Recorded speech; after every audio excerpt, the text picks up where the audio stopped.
Oi, pessoal, bom dia. Eu espero que vocês estejam bem aí, resistindo bem a essa quarentena. Eu sei que tá difícil para vocês, mas eu espero que a gente possa superar essa intercorrência aí e logo, logo voltar a sair, ir para a escola, né? O mais breve possível, desde que, lógico, mantendo a saúde nossa, né, e também dos nossos familiares. Essa semana a gente está com uma ideia, não só eu, mas todos os professores, de tentar fazer aulas aí mais interativas com vocês, para ter uma aproximação maior durante essa quarentena, para facilitar o aprendizado de vocês, porque às vezes fica muito distante, né? Passar um texto, um vídeo, algo assim, então eles escutando a voz, ou vendo a professora, né? Vocês tenham aí mais facilidade. Então, no caso aqui, nessa aula de projeto de vida, eu vou tentar aqui revisar com vocês e, na verdade, explicar mesmo as atividades que eu tinha passado para vocês, né? Que eu passei para vocês 4 atividades. Então, eu vou tentar explicar mais ou menos qual que era a minha intenção passando isso para vocês. Então, lá na primeira aula, eu tinha pedido para vocês fazerem aí, que é a que está aqui no arquivo como atividade de projeto de vida, tinha pedido uma espécie de cronograma das atividades que vocês fariam na primeira semana de quarentena. Então, imagino que vocês tenham todos feito, que são maravilhosos, fazem todas as atividades. Espero que tenham feito. E aí, então, por que eu passei isso para vocês? Para vocês conseguirem manter aí uma rotina de estudos e também uma ocupação saudável do tempo, porque sem ir para a escola, sem sair, às vezes a gente se perde muito nessa questão de ficar em casa e acaba não fazendo muita coisa. Tudo bem também não fazer muita coisa, né? A gente está num período de grande ansiedade, então se você não está fazendo muita coisa, tudo bem também. Mas tenta fazer então pelo menos as atividades escolares, né? Então é de extrema importância aí que vocês mantenham durante a quarentena a rotina de estudos, para que vocês não percam a aprendizagem desse bimestre, porque se vocês perderem, depois vai fazer falta para vocês. Não só para essa questão de Enem, vestibular, mas também a questão da vida, né? Porque às vezes a gente está vendo uma matéria e vocês não veem sentido, né, em ver aquela matéria. Mas as matérias que a gente estuda, vocês vão acabar utilizando no futuro, seja na vida profissional, familiar, econômica, ou para poder conseguir debater aí com um coleguinha em algum lugar sem falar muita bobagem. Então é muito importante, se você não vê a funcionalidade de alguma disciplina agora, vocês vão ver futuramente, sim, isso eu garanto para vocês. No meu ensino médio também eu achava que muita coisa era inútil, mas eu acabei usando coisas que eu nem esperava depois da minha vida futura. Alguns de vocês estão reclamando aí do excesso de atividade na quarentena. Vocês têm que pensar que pelo GR8 o professor vai passar uma atividade correspondente ao tempo de aula que vocês teriam na semana, mais o tempo para atividade em casa. Então, se o professor, por exemplo, teria 2 aulas na semana, ele vai passar o conteúdo, né, de 2 aulas de 50 minutos e mais o tempo que você estudaria em casa. É importante vocês se lembrarem que vocês não estão de férias, vocês estão estudando. Então, se você estudava 5 horas dentro da escola, né, das 7 até o meio-dia, e mais 1 hora fora dela fazendo os exercícios, atividades, você tem que manter o mesmo ritmo. Estudar, por exemplo, 6 horas por dia. Se você estudava 2 horas fora, vai estudar 7 horas por dia. Né? Não é férias, é um período para vocês estudarem. Então, assim, quem não fez o cronograma nessa primeira semana, aproveita a oportunidade agora, dessa semana que está mais tranquila, para fazer um cronograma de estudos das atividades que vocês farão nesse período da quarentena. Então, para fazer isso, né, esse cronograma, eu tenho umas dicas que podem auxiliar vocês nesse processo. Uma delas é distinguir bem os horários, para aproximar com a quantidade de disciplinas e o quadro de horário que vocês tinham dentro do colégio. Então, se, por exemplo, no colégio você tinha 4 aulas de português e uma de sociologia, então você vai estudar nesse período mais português do que sociologia. Se você tinha mais matemática que sociologia, você vai estudar mais matemática do que sociologia. tentar adequar mais ou menos aí ao que vocês já faziam no colégio. Outra ideia também, vocês tentarem, quem já fez o cronograma anteriormente, tentar adaptar com esse horário que saiu depois, né, do GR8, que os professores têm os dias para mandarem as atividades. Então, eu, por exemplo, é sociologia na quarta-feira. Então, às vezes você tinha colocado no seu cronograma para estudar a sociologia na segunda-feira. Então, melhor você trocar para estudar aí na quinta ou na sexta ou na quarta mesmo, para ficar com conteúdo novo que chegou do G8 para você baixar, né, e conseguir fazer a atividade certinho. Outra dica também é para vocês dividirem o horário de estudo de vocês, diversificando as disciplinas. Então, você evitar estudar, por exemplo, a mesma disciplina no mesmo dia muitas horas seguidas. Então, nos dias que tem português e matemática, por exemplo, que são matérias que tem muita aula, vai ser um conteúdo mais extenso. Ao invés de você estudar tudo no mesmo dia, às vezes seria melhor aí você dividir em vários dias, para não ficar cansativo para você. Porque às vezes você estudar 4 horas seguidas numa matéria, você vai entediar e não vai gostar. Outra coisa também, que eu já tinha falado com vocês na sala, né, tentar intercalar uma matéria que você gosta com uma matéria que você não gosta. Então, se você gosta, por exemplo, de história, igual eu, por exemplo, gostava no ensino médio, se fosse no meu ensino médio essa quarentena, eu tenderia, por exemplo, a passar aí 3, 4 horas por dia estudando história e não estudar física, não estudar matemática. E isso, no caso, não adianta. Vocês têm que estudar todas as disciplinas. Então, diversifique. Coloca aí, vou estudar 50 minutos de história, 50 minutos de física, 50 minutos de biologia. E intercala uma matéria que você gosta com a que você não gosta, para evitar de você se cansar, ficar entediado e tudo mais. Também para evitar isso, é bom vocês colocarem aí pausas, né, durante o período de estudo, mas tentem não colocar pausas muito longas, para não correr o risco de vocês sair, né, por exemplo, vou dar uma pausa aqui de 20 minutos, vou assistir uma série. Aí você assiste, em vez de assistir só um episódio, você vai lá e assiste a primeira temporada inteira. Então, esse tipo de pausa longa não compensa, você não vai voltar a estudar. Lembrem-se sempre aí, né, que vocês tinham aula das 7 até as 12h15. Então, o recomendado é que vocês mantenham esse cronograma de estudar das 7 horas da manhã até o meio-dia e 15. Vocês têm agora, nesse período, uma oportunidade maravilhosa de escolher. Como vocês são inteligentíssimos, sei que vocês vão escolher muito sabiamente os horários aí para vocês estudarem. Então, por exemplo, né, vocês chamam das 7 ao meio-dia e 15. Nos Estados Unidos, as aulas são das 9 horas da manhã até as 3 horas da tarde. E aí tem uma pausa no meio para o lanche. Se você quiser, você pode seguir esse horário ou fazer um outro horário. Às vezes, se você produz mais à tarde, né, você pode colocar aí para estudar a partir das 14 horas, mas aí tenta fazer as 5 horas seguidas, depois dá uma pausa e fazer o que seria as atividades que você faria em casa, tá? Então tentem fazer ter um cronograma mesmo em casa, façam um caderno, né? O cronograma vai valer como presença e como nota quando a gente voltar das atividades no colégio mesmo. Então você tem que ter um cronograma desse no caderno, tá? Isso foi o que eu tinha mostrado para vocês na aula 1.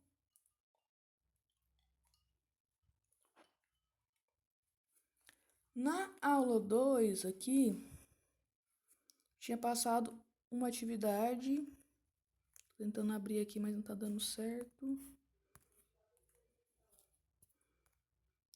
que é a atividade do eu e os outros. Espera aí que vai dar certo.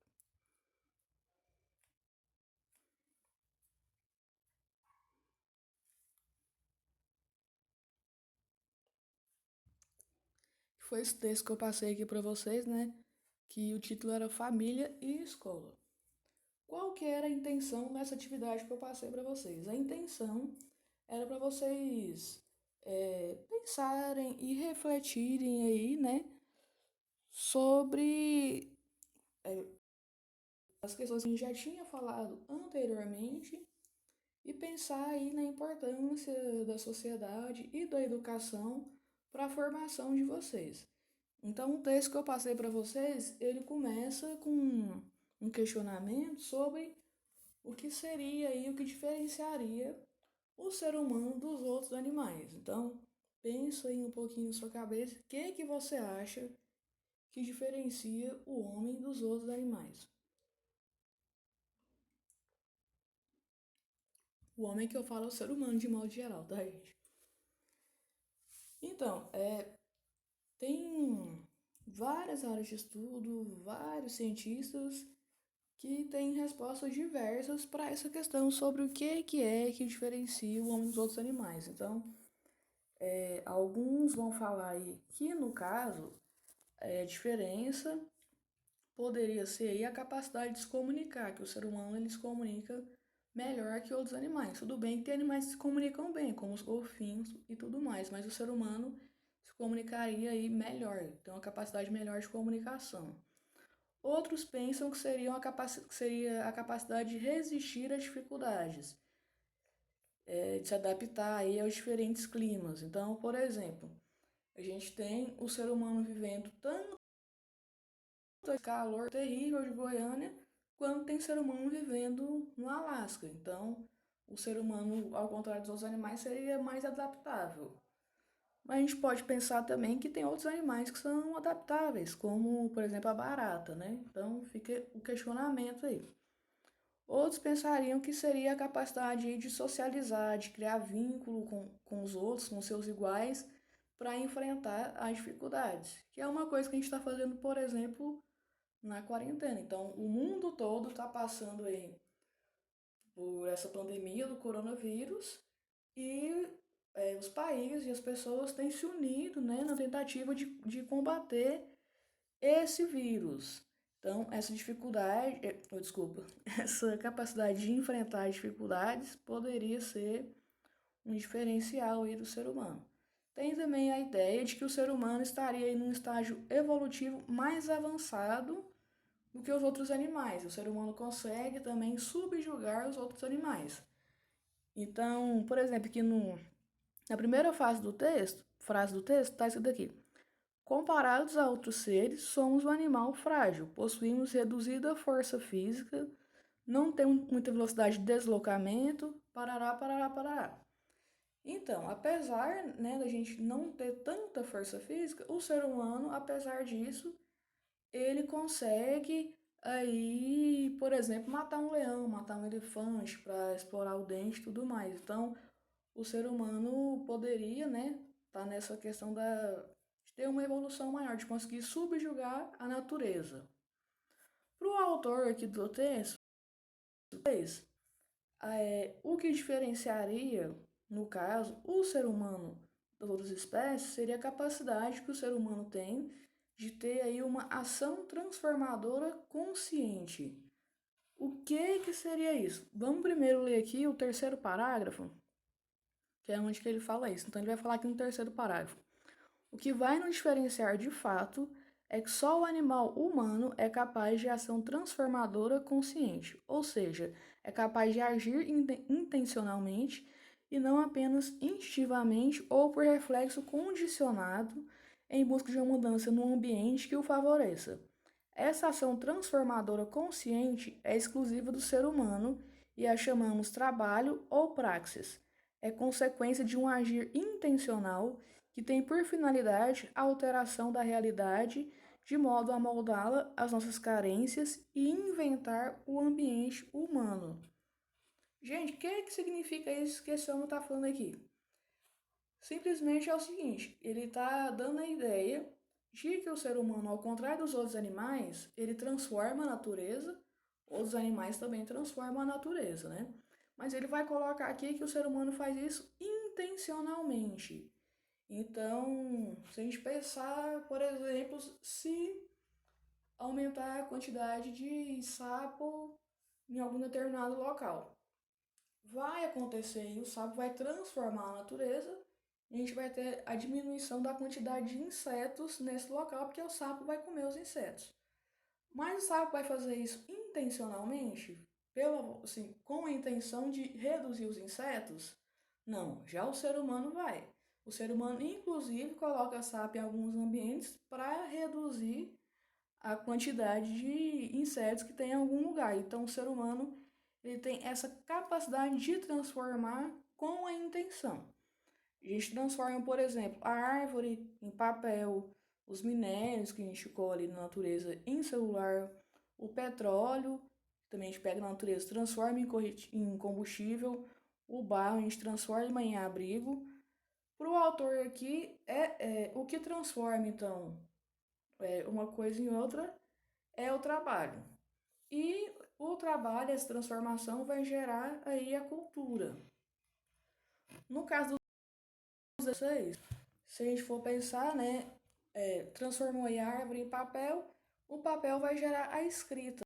O que está escrito no papel já é cultura. Mesmo que seja o papel daquele bilhetinho que você manda para a colega na sala. Aquilo já, a gente já está falando de cultura, está falando de relações, está falando de pensamentos, do mesmo modo também que um livro de um escritor famoso, isso é cultura.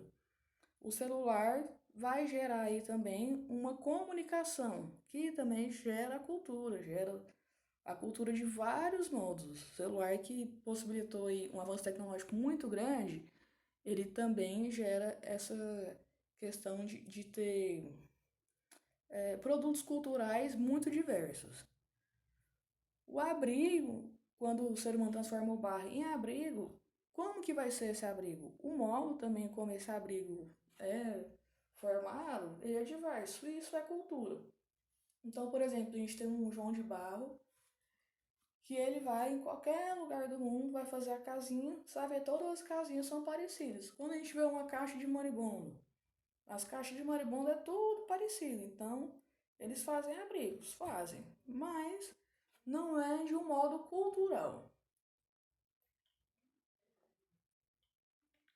Já agora, o ser humano, ele faz o abrigo de um modo cultural. Então, se você for reparar, por exemplo, a questão de como são as casas na Alemanha, no Vaticano, no México, na Colômbia, no Brasil, todas são diferentes, todas têm uma composição muito diferente de formas, formatos, materiais utilizados.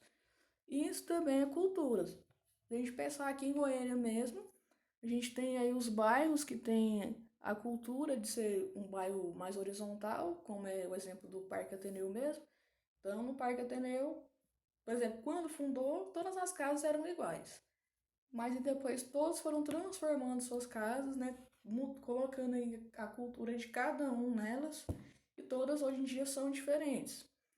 Então, além disso, geograficamente, o Parque Ateneu é um bairro horizontal. A gente tem também os bairros aqui em Goiânia verticais, que tem outra formação arquitetônica. Então, essa diferença arquitetônica é cultura. Outra coisa que o autor vai trazer aqui é a questão dos valores. Aqui tem dois parágrafos aqui aparecendo. Tem o seu trabalho, aí no outro um dos produtos ideais da cultura são os valores, por nós criados para o existir humano, pois quando os inventamos, estruturamos uma hierarquia para as coisas e acontecimentos. Então a cultura ela vai gerar aí um valor humano, que são, no caso aí, os valores morais que afetam a conduta das pessoas. Então essas regras que a gente tem para ter uma convivência saudável são, no caso, os valores que a gente traz. Então, por exemplo, se a gente tem a regra de respeitar o coleguinha, de não matar o coleguinha, de não explorar o coleguinha. Tudo isso são valores que cada um traz. Então a gente tem os valores sociais e individuais, mas ele está falando aqui do valor humano de um modo geral, que são as regras para essa convivência saudável no caso. Esses valores eles são passados por instituições sociais, Que instituições seriam essas? Seria, no caso, escola, família, a mídia, a igreja. E como que é passado, então, esses valores? É passado através da educação. Então, é, no último parágrafo, ele vai frisar aí bem a questão da educação. E a educação que ele está falando aqui não é só essa educação que você tem na escola ou na sua casa, né? Ele vai dividir aqui a educação em dois tipos. Um tipo é aquela educação que a gente tem na vida, né? Aquelas coisas que a gente aprende na rua, que é o vivendo e aprendendo. No caso, essa educação é uma educação vivencial, que você aprende pela sua própria experiência no mundo. Esse é um tipo de educação. O outro tipo de educação que ele traz é uma educação intencional, que é no caso quando a pessoa tem realmente a intenção de te educar, que é o que a gente faz, por exemplo, nós professoras na escola e seus pais também na sua casa. Então, para ele, também, a grande parte dessa distinção do humano para os outros é essa questão da educação, do ser humano conseguir aprender e, além de conseguir aprender, conseguir passar as coisas que ele aprendeu para os outros. E aí eu passei para vocês aqui também embaixo uns exercícios que são de uma reflexão mais pessoal, não vou ficar explicando muito porque é muito... As perguntas são mais pessoais de interpretação mesmo. Aí, isso foi o que eu tinha passado